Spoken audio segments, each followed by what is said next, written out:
The massive doors of the Galactic Council chamber slid open with a deep rumble that echoed through the enormous space. Taemin walked through first, his black diplomatic suit looking plain next to the bright colors and strange shapes of the alien delegates already seated around the circular table. Behind him came 5 other humans, all dressed in simple clothes and carrying basic data pads. The chamber was huge.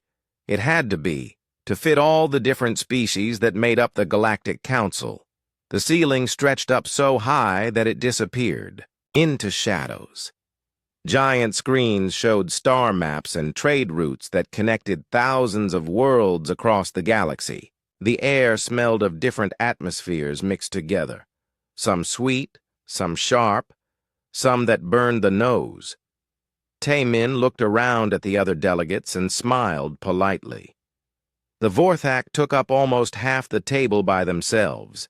They were massive creatures, each one as tall as 3 humans, standing on top of each other.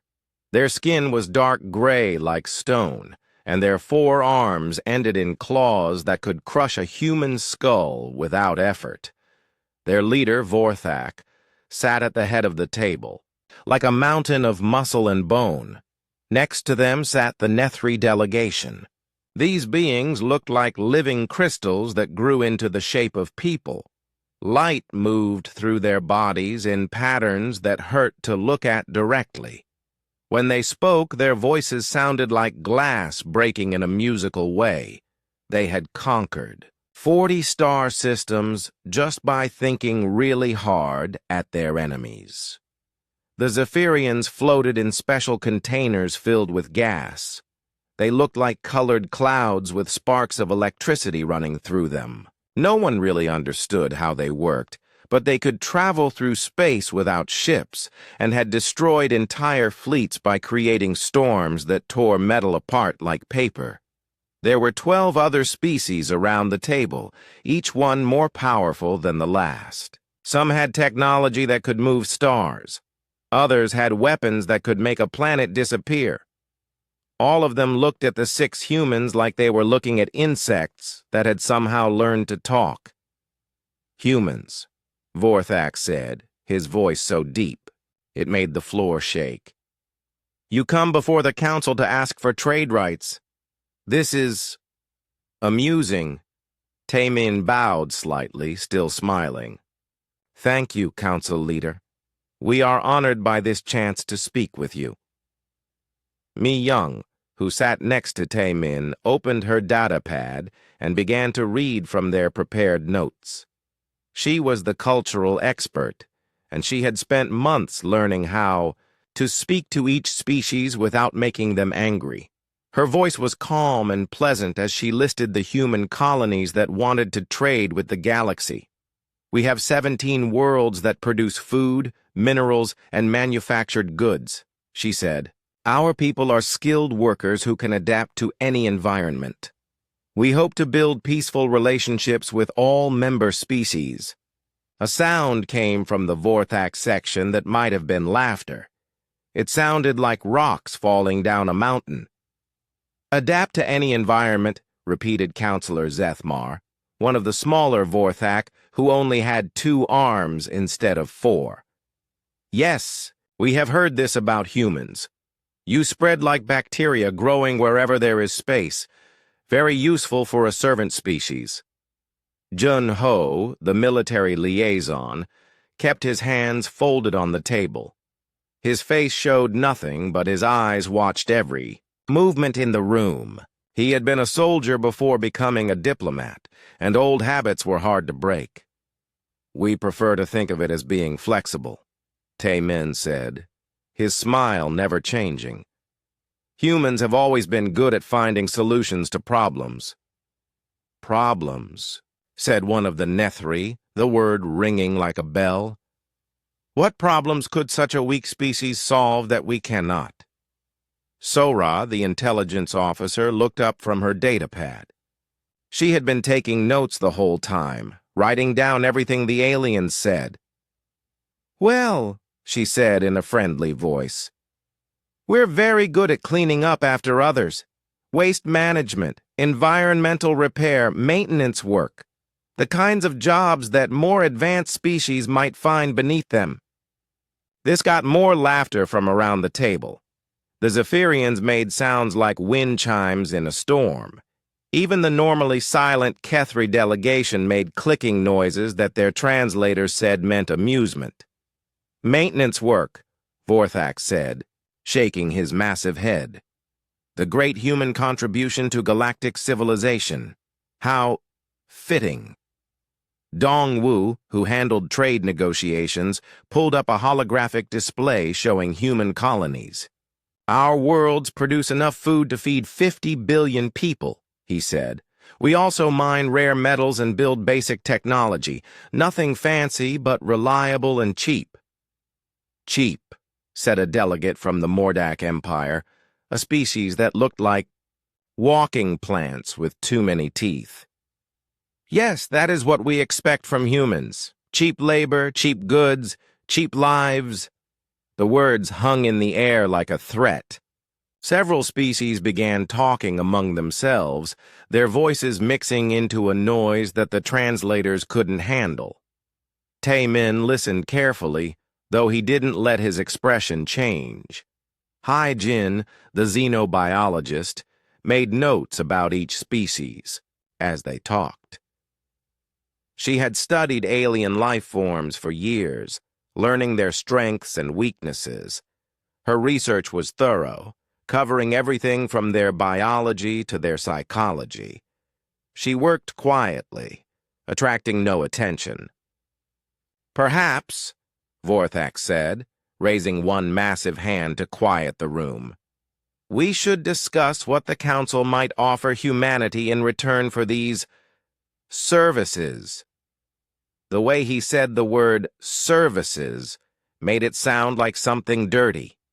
We would be grateful for any arrangement the Council sees fit to offer, Taemin replied.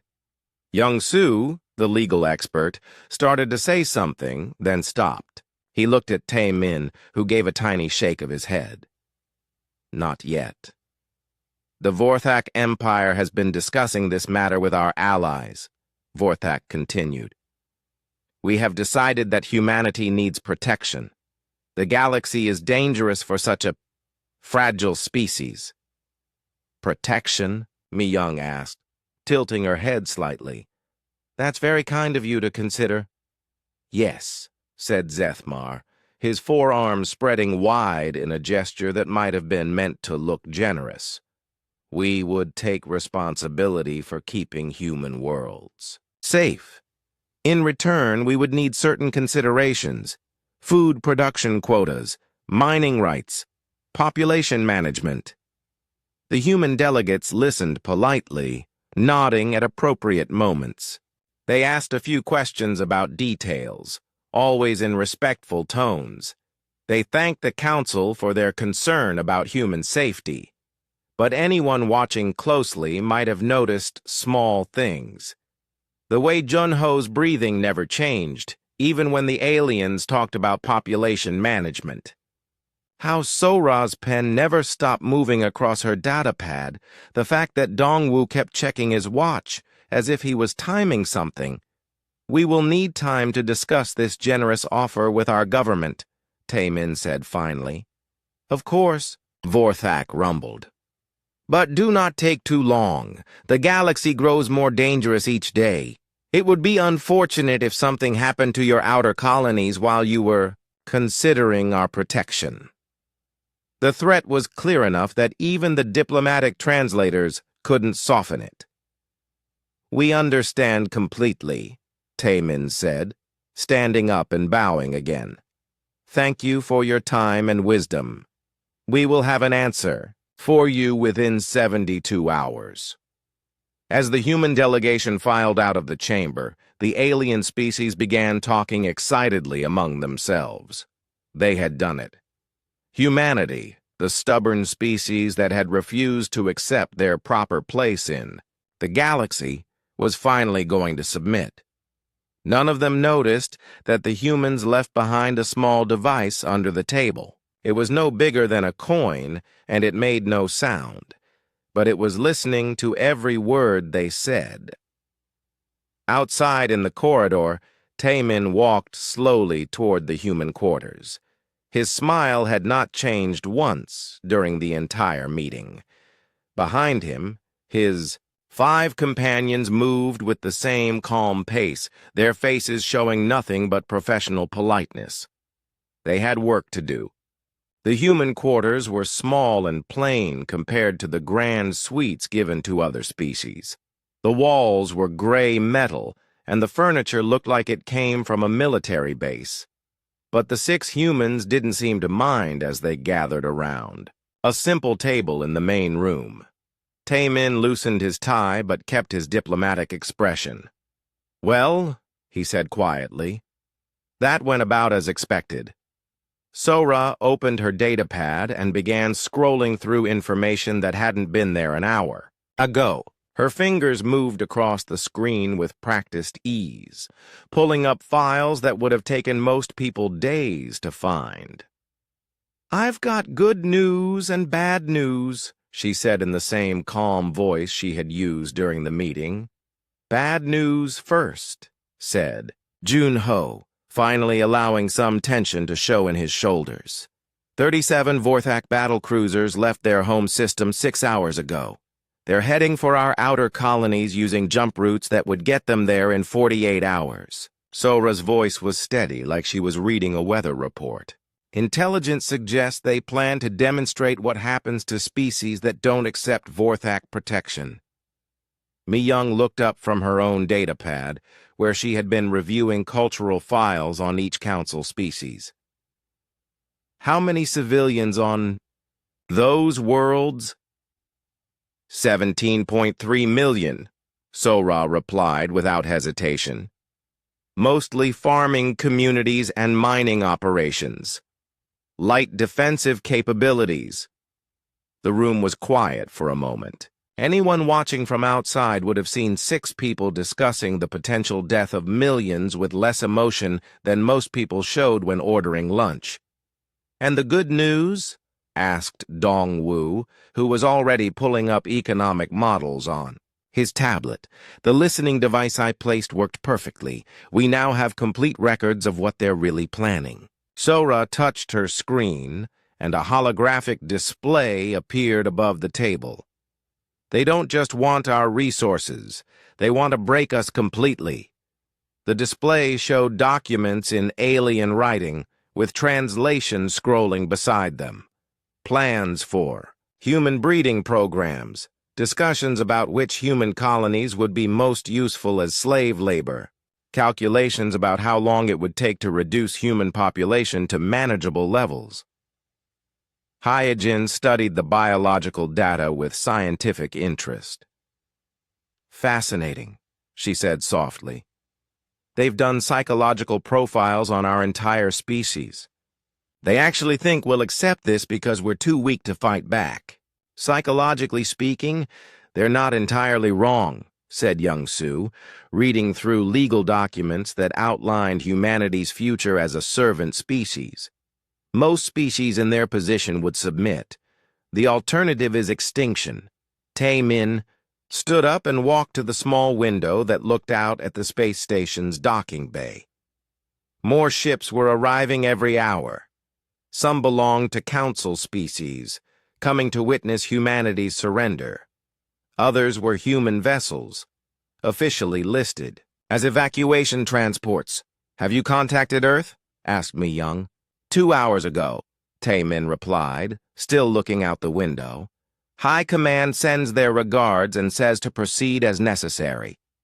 Jun-Ho allowed himself a small smile. It was the first real emotion any of them had shown since entering the room. "I love how they put things sometimes." Sora was back to work on her datapad, her fingers flying across multiple screens at once. "Speaking of High Command, we've got confirmation that Operation Courtesy is fully active. All assets are in position." "How long until we're ready?" asked Dong-Wu, who was now reviewing something that looked like a shipping manifest. "Current estimate is 18 hours, Sora replied. We could move faster, but the brass wants this to look natural. No point in wasting a good learning experience.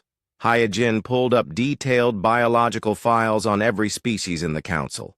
Her research covered everything from their basic physiology to their reproductive cycles, dietary needs, and environmental requirements.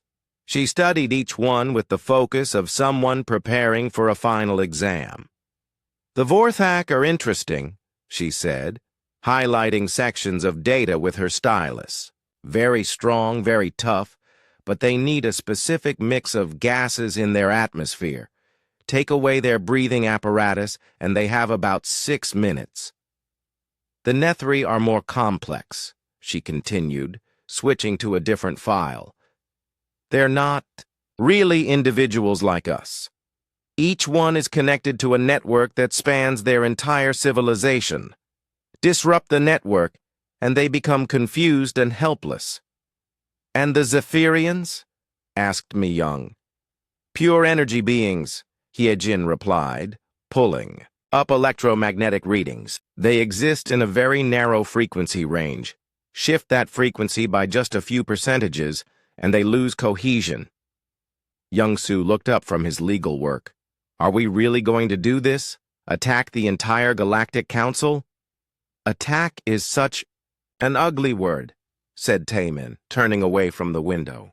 His diplomatic smile was back, but there was something different about it now.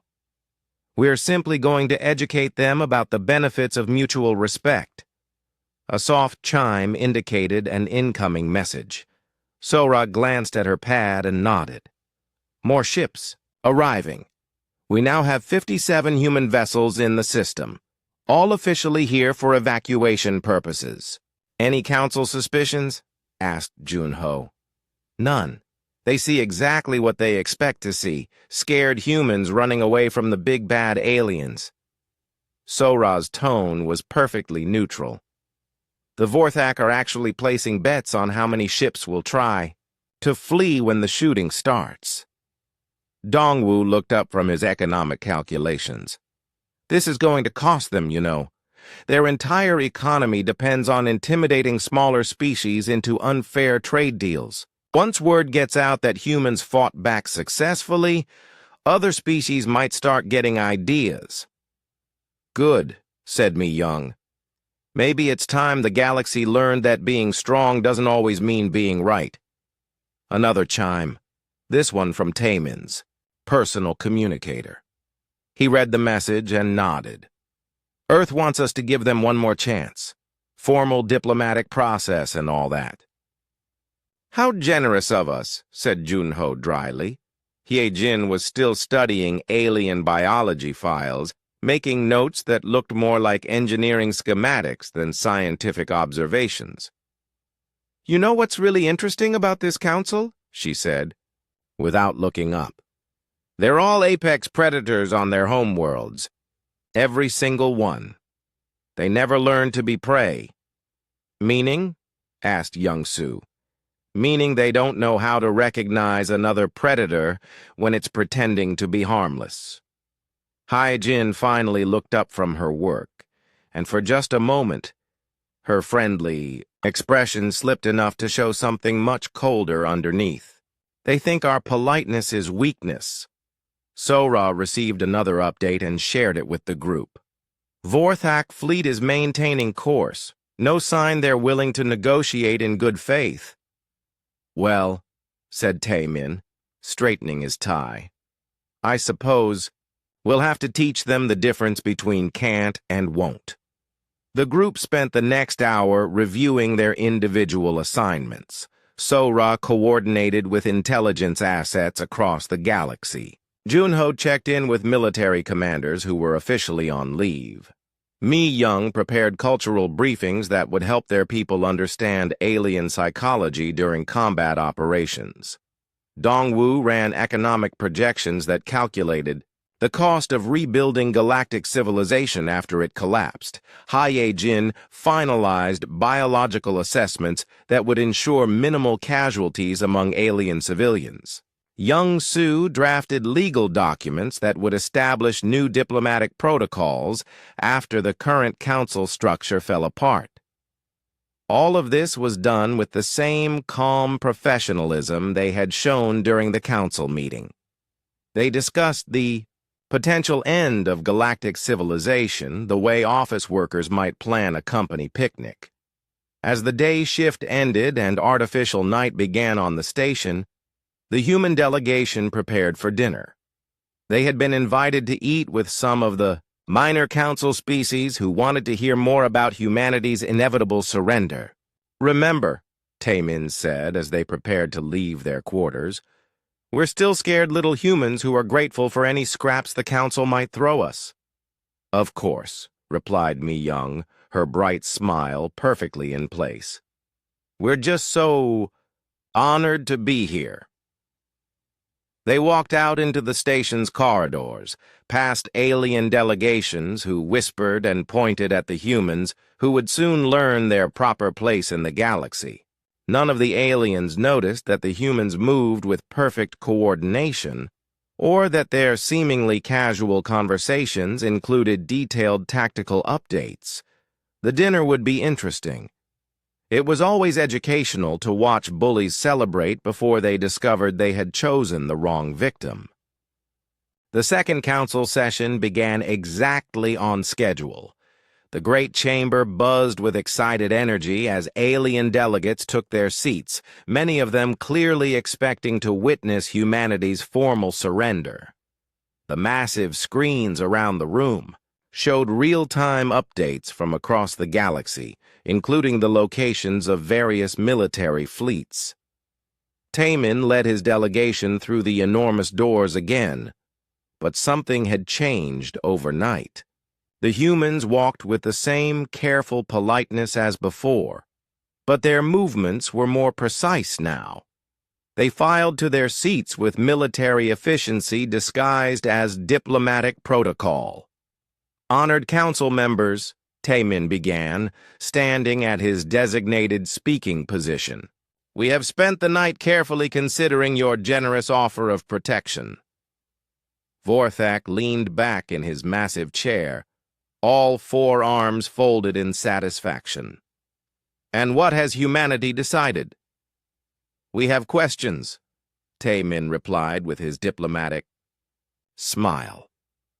"Our legal team has prepared a list of clarifications that will help us better understand the terms you've offered." Young-Su stood up, his datapad glowing with official-looking documents. "If I may, Council Leader, I'd like to review the specific details of this protection agreement." A sound like grinding stone came from the Vorthak section. It might have been laughter. "Questions. You are in no position to negotiate, humans." "Oh, we're not negotiating," said Young-Su pleasantly. "We just want to make sure we understand exactly what you're offering. For instance, when you mention population management, could you elaborate on the specific procedures involved?" Zethmar gestured dismissively with two of his arms. "Standard protocols, breeding quotas, work assignments, residential restrictions, nothing complicated." Young-Su made notes on his pad, nodding thoughtfully. "I see. And these breeding quotas would be determined how exactly?" "By what the Empire requires," Zethmar replied, growing annoyed at the questions. "Humans breed quickly. We will need to control your numbers to prevent overcrowding." "Control," Young-Su repeated, as if the word was new to him. "Could you be more specific about the methods involved?" Sora's fingers never stopped moving across her datapad as she recorded every word. Her expression remained neutral, but she was broadcasting this entire conversation across multiple channels. Every human colony, every allied species, every neutral faction in the galaxy was watching this session live. The Vorthak delegate looked around at his allies, clearly becoming irritated with the human questions. Sterilization procedures, population reduction, relocation of surplus individuals. Standard practices for managing lesser species. And by relocation, you mean? Young Su pressed gently. Disposal, said a Nethri representative, its crystalline voice ringing with impatience. Why do you ask questions when the answers are obvious? Mi-young looked up from her cultural notes, her face showing what appeared to be innocent confusion. I'm sorry, but our translators might not be working correctly. When you say disposal, do you mean elimination of excess population? The Nethri clarified coldly. Your species reproduces beyond useful levels. The surplus must be removed. The human delegation took careful notes, asking for clarification on every detail. How many humans would be considered excess? What age groups would be prioritized for elimination? Would families be kept together during the process? Each question was asked in tones of polite academic interest, as if they were discussing agricultural statistics rather than genocide. And with each answer, the true scope of the aliens' plans became clearer. Dongwu raised his hand politely. Regarding resource extraction from human worlds, what percentage of production would be allocated for human consumption? 15%, replied a Mordak delegate without hesitation. Sufficient to maintain worker efficiency. And the remaining 85%? Property of the Empire, naturally. Your worlds will serve the greater galactic community. Hyojin looked up from her xenobiology notes. What about medical care for human workers? I'm curious about the health maintenance protocols. Vorthak made a sound of disgust. Injured workers will be replaced. Medical care is a waste of resources on expendable species. The questions continued for 2 hours. Each answer revealed another layer of the aliens' intentions. Complete enslavement disguised as protection. Genocide disguised as population management. The systematic destruction of human civilization disguised as benevolent guidance. And through it all, the 6 humans sat calmly in their chairs, taking notes and asking for clarifications with the patience of dedicated students. They thanked the council members for their honest answers. They complimented them on their thorough planning. Not once did they show anger or fear or desperation. Junho finally spoke up, his voice carrying the same conversational tone he had maintained for days. This has been very educational. I'm curious about the military aspects of this arrangement. How would human defense forces be integrated into your protection plan? Disbanded immediately, said a Kethri warrior caste representative. Humans have no need for weapons under our protection. All weapons? Junho asked mildly. All weapons, all ships, all defensive systems. A protected species has no need for such things. That makes sense, Junho agreed, making a note on his pad. And what about human military personnel? Those currently serving in our defense forces? Eliminated or reassigned to labor duties, the Kethri replied. Military training makes workers unreliable. Young-Su looked up from his legal documents. Could you clarify the timeline for these implementations? How quickly would these changes take effect? Vorthak's patience was finally running out. Immediately upon your acceptance, our fleets are already in position to begin enforcement. Enforcement, Taemin repeated thoughtfully. And if some humans have difficulty adjusting to these new arrangements? Resistance will be met with appropriate force, said Zethmar. Examples will be made to ensure compliance. Sora's broadcasting equipment captured every word, every gesture, every casual admission of planned atrocities. The entire galaxy was watching the Galactic Council gleefully describe their plans to enslave and slaughter humanity. Yunji, the communications specialist who had remained quiet until now, finally spoke up. "This is all very helpful for our decision-making process. Would it be possible to get these terms in writing? Our government likes to have official documentation." "Unnecessary," Vorthak rumbled. "You will accept our protection, or you will face the consequences. No documentation required." "But surely some record would be appropriate?" Yunji pressed gently. "For historical purposes?" The Vorthak leader's 4 eyes fixed on her with growing menace. "The only history that will matter is the lesson your species learns about defying superior powers." Tai-Min stood up slowly, his diplomatic smile never wavering. "Council leader, we appreciate your patience with our questions. This has been most illuminating." "Good," Vorthak said with satisfaction. "Then you understand your position. Humanity will accept our protection, and the galaxy will be better ordered." "Oh, we understand perfectly," Tai-Min replied politely. "In fact, I think we've learned everything we need to know." He paused, looking around the chamber at all the alien delegates who were watching him with expressions of smug triumph. However, Tai-Min continued in the same pleasant diplomatic tone. "There seems to be one small misunderstanding we should probably clear up." The chamber fell quiet. Something in the human ambassador's voice had changed, just slightly. Not enough to be called threatening, but enough to make some of the more perceptive aliens suddenly uncertain.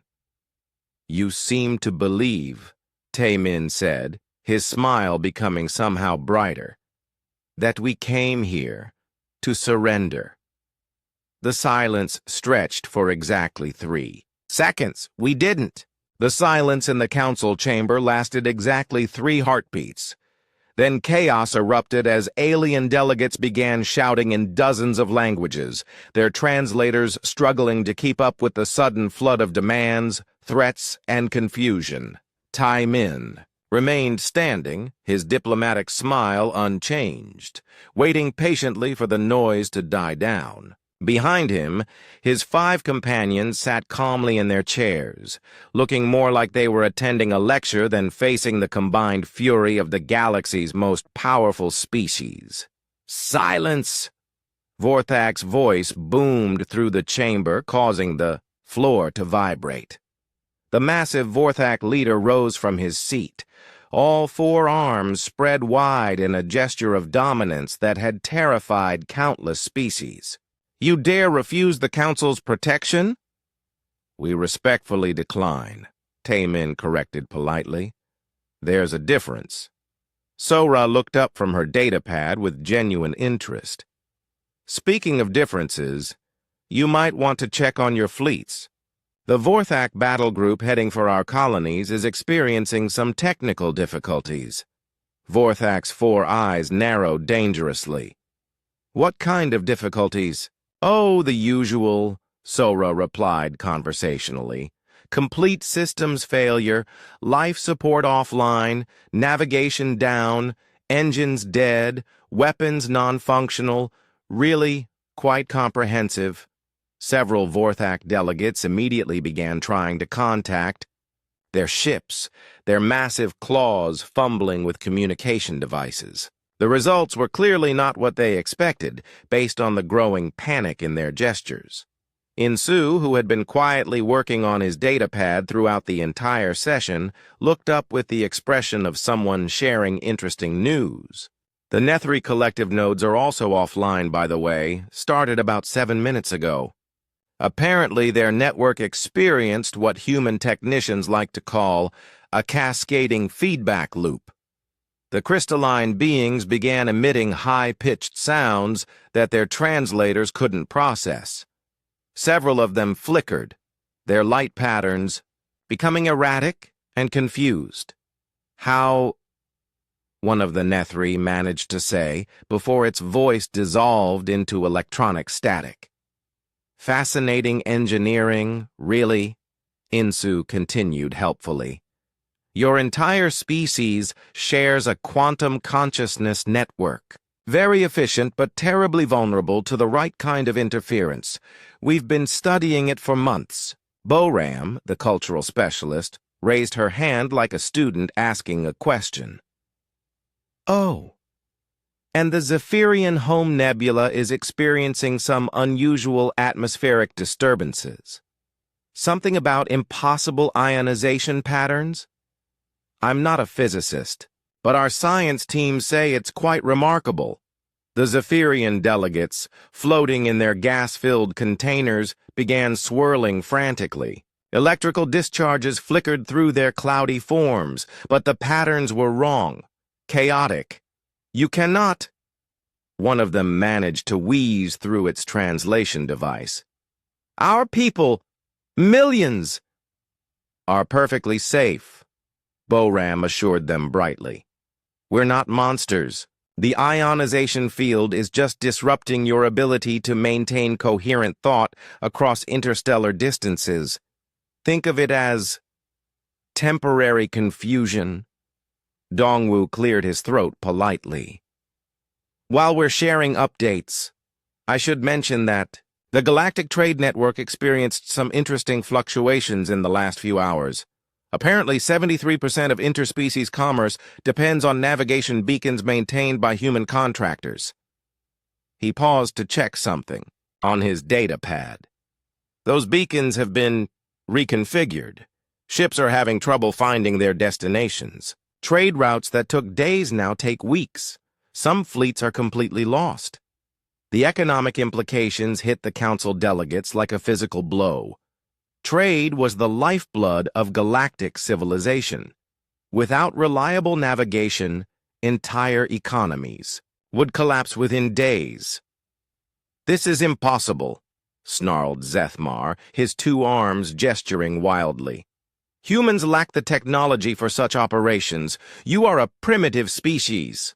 Jun-Ho finally spoke, his voice carrying the same calm tone he had used throughout the week. That's the interesting thing about being underestimated. People don't bother to watch you very carefully. He gestured casually around the chamber. For example, how many times did any of you actually scan us for technology?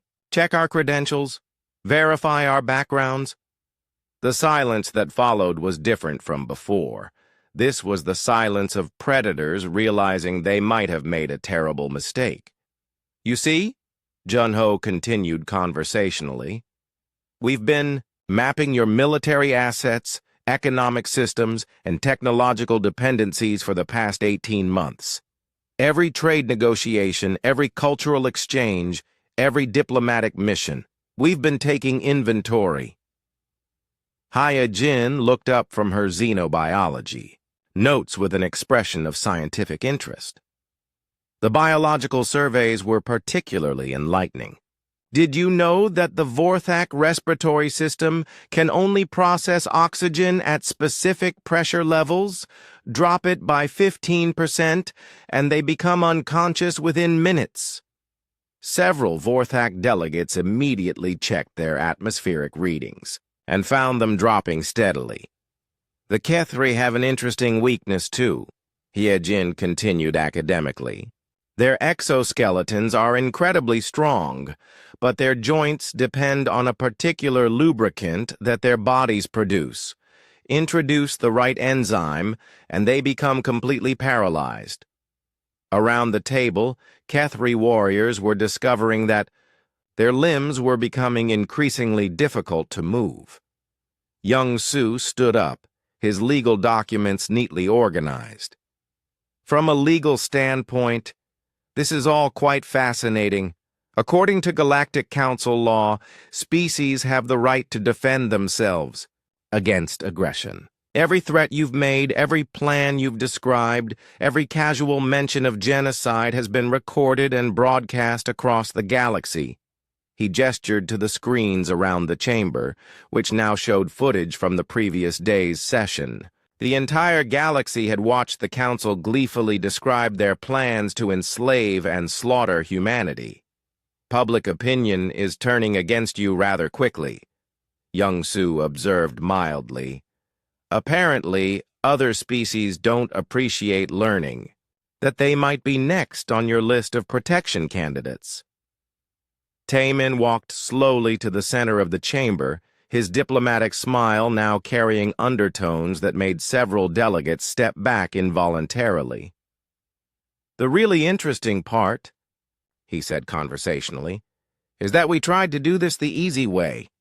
We came here prepared to negotiate fair trade agreements.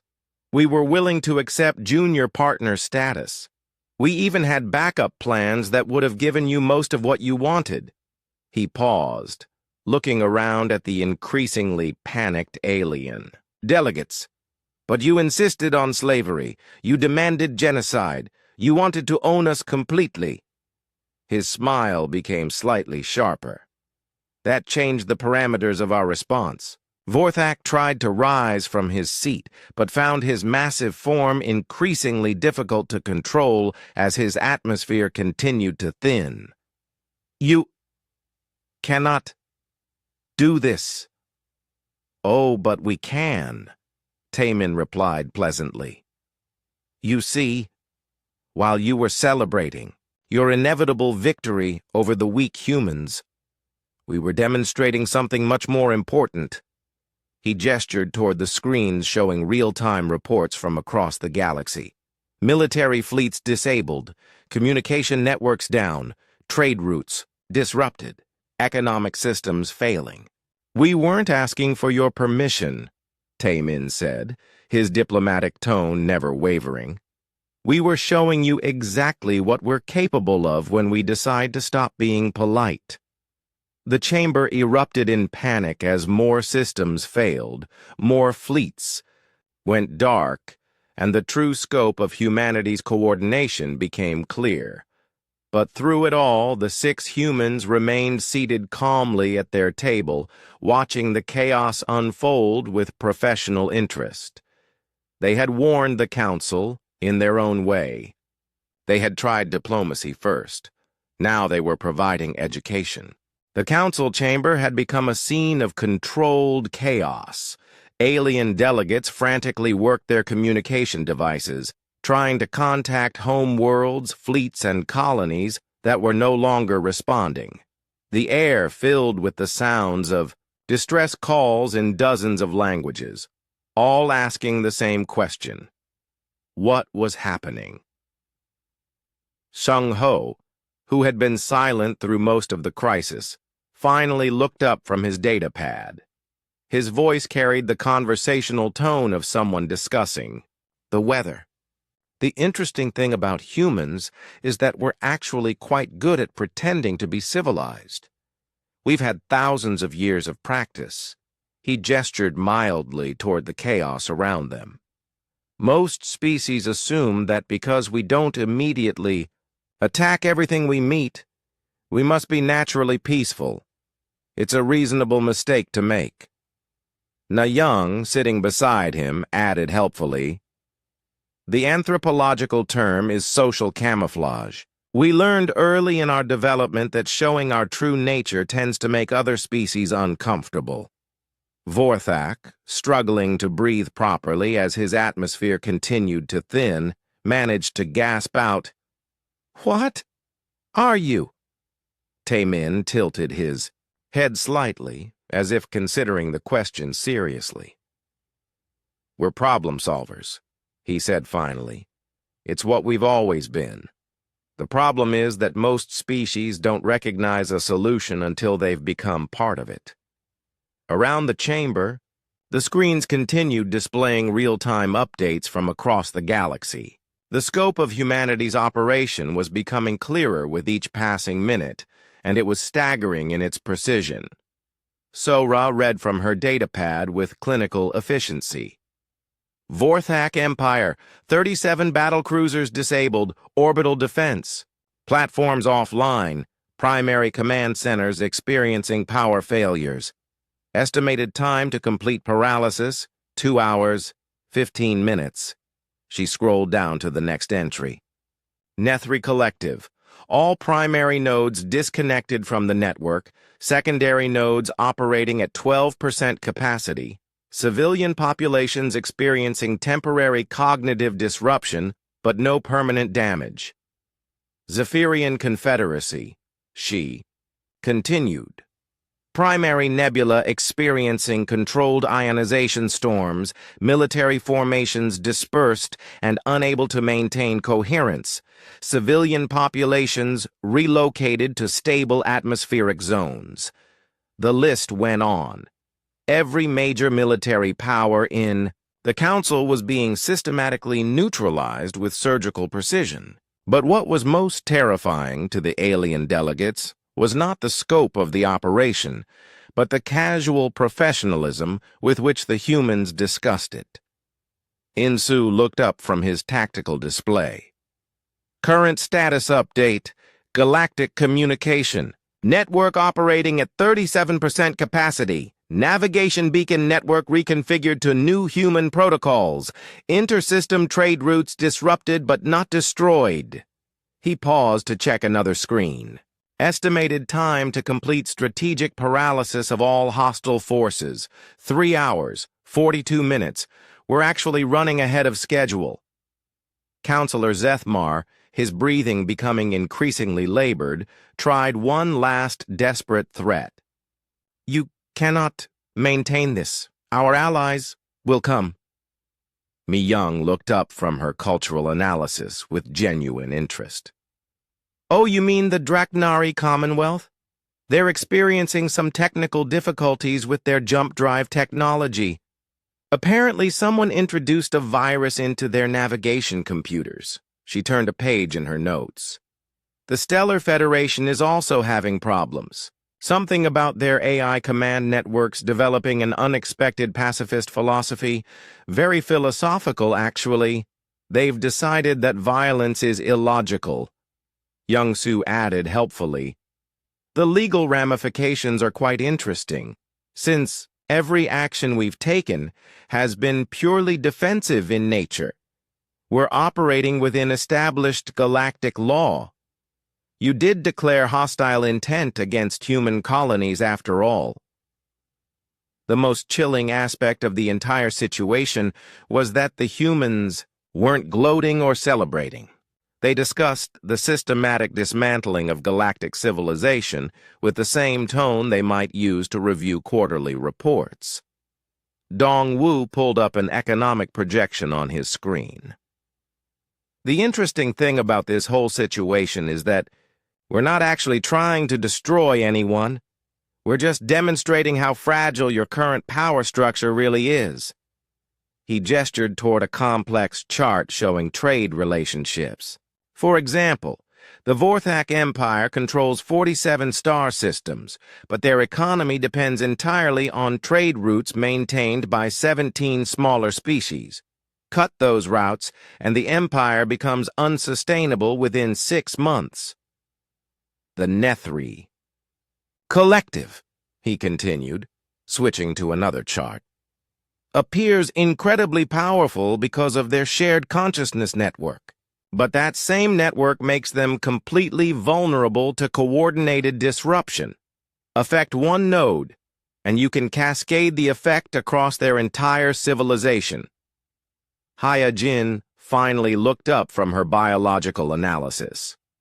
What you're experiencing right now is what humans call a teaching moment. We're not your enemies. But we needed you to understand something important about our species. She stood up and walked to the center of the chamber, her friendly demeanor unchanged despite the chaos around them. Humans don't naturally submit to authority just because it's stronger than us.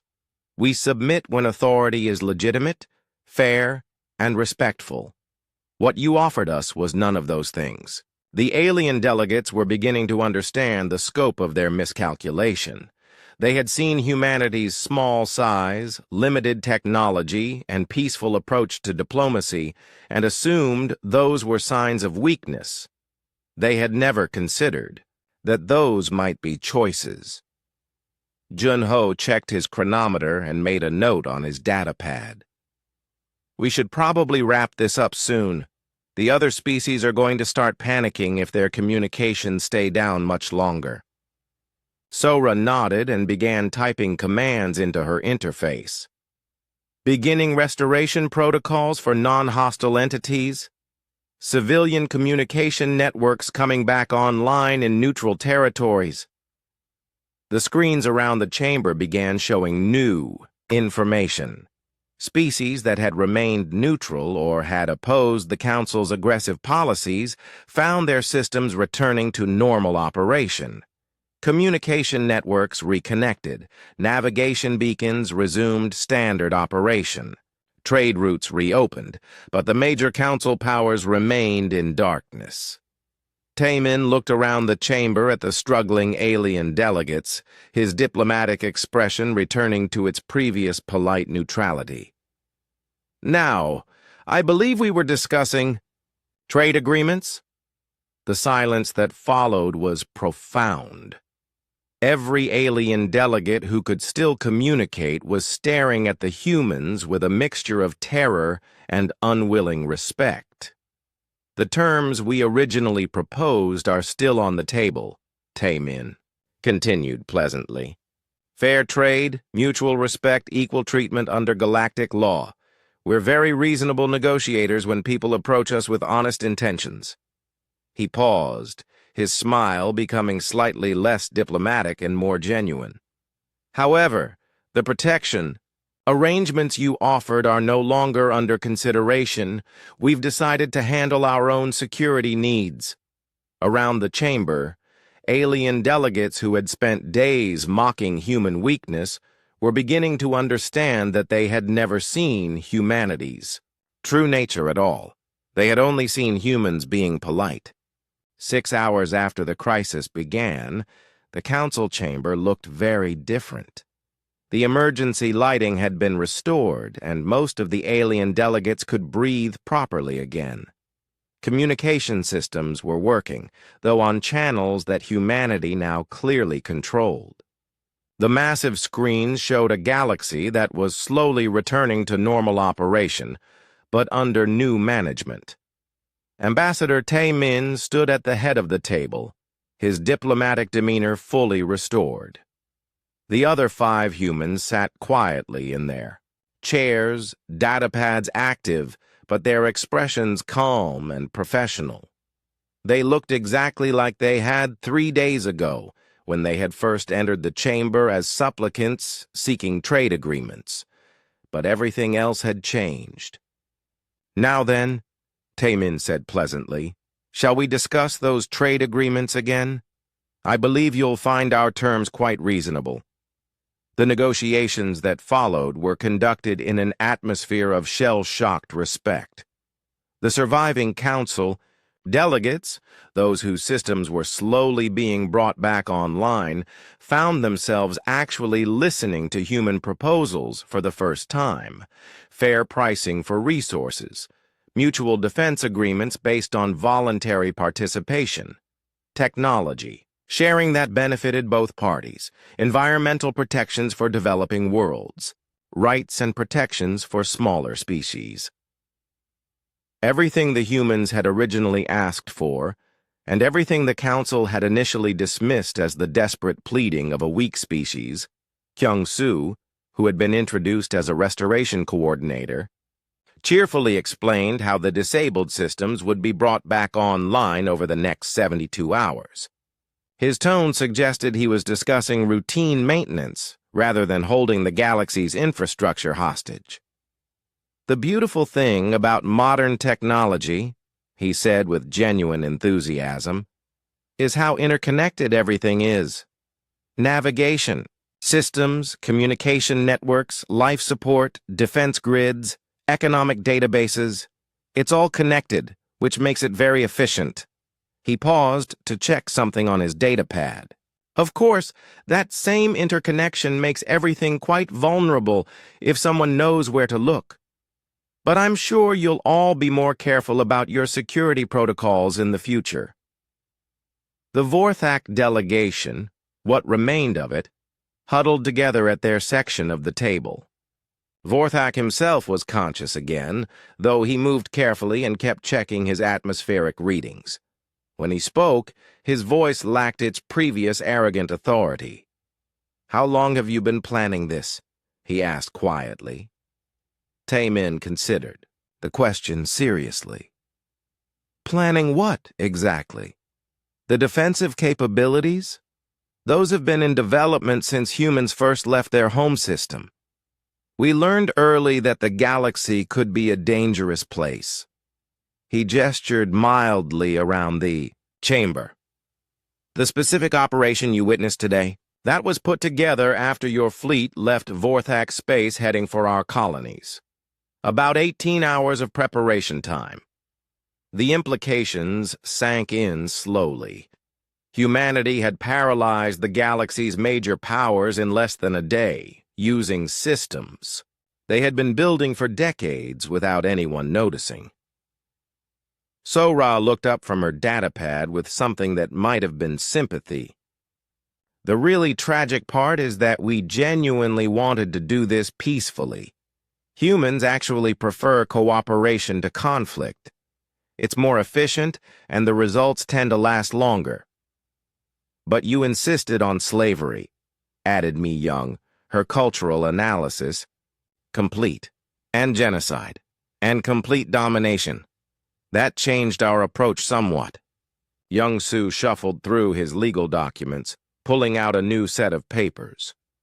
"I've prepared new diplomatic protocols for ongoing relationships, much more equitable than the previous arrangements. I think you'll find them acceptable." The terms were indeed reasonable, almost generous given the circumstances. Humans asked for nothing they hadn't originally requested and offered considerably more than they had before. The only difference was that refusal was no longer an option. He-Jin was back to studying biological data, but her focus had shifted to regenerative medicine and environmental restoration. "We'll need to repair some of the ecosystem damage on affected worlds. Nothing permanent, thankfully, but we should probably help with the cleanup." Dongwu pulled up economic projections that showed how the galaxy's economy could be rebuilt more fairly, with protections for smaller species and regulations that prevented the kind of exploitation the Council had been practicing. "The interesting thing about economic systems," he said conversationally, "is that they work much better when everyone benefits. The old model was unsustainable anyway. This just accelerates the necessary reforms." Junho made a final check of his military assessments. "All hostile fleets have been disabled or dispersed. Civilian populations are unharmed. Infrastructure damage is minimal and repairable. No permanent casualties among military personnel." He looked up from his screen with professional satisfaction. "Clean operation, the kind we can all be proud of." As the day wore on, species representatives from across the galaxy began arriving at the station, not to support the Council, but to negotiate directly with humanity. Word had spread quickly about what had happened, and everyone wanted to establish good relationships with the species that had just redefined galactic power structures. The smaller, previously oppressed species were particularly eager to meet with the human delegation. For the first time in centuries, someone had stood up to the Council's bullying and won.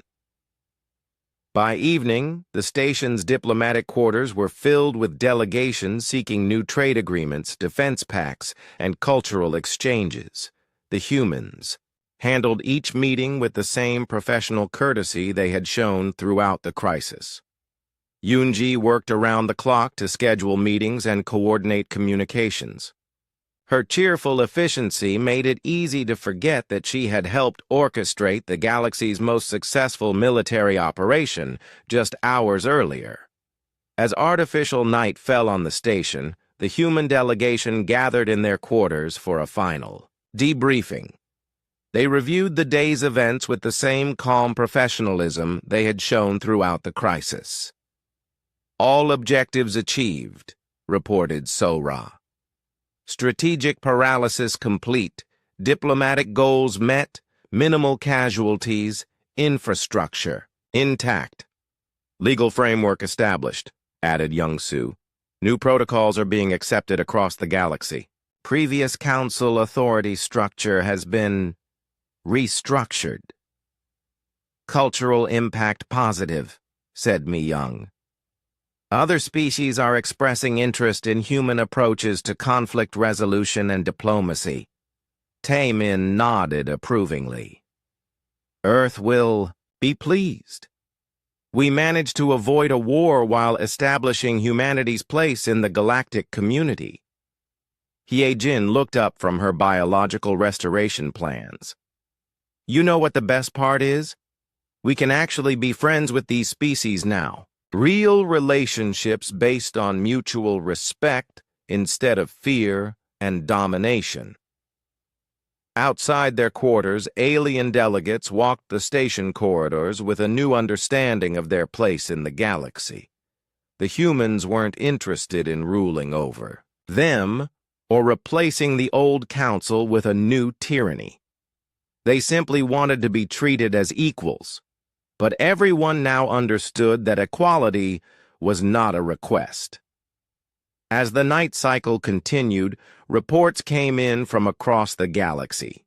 Systems coming back online, trade routes reopening, military fleets limping home to reassess their strategies, civilian populations breathing easier as the threat of violence receded.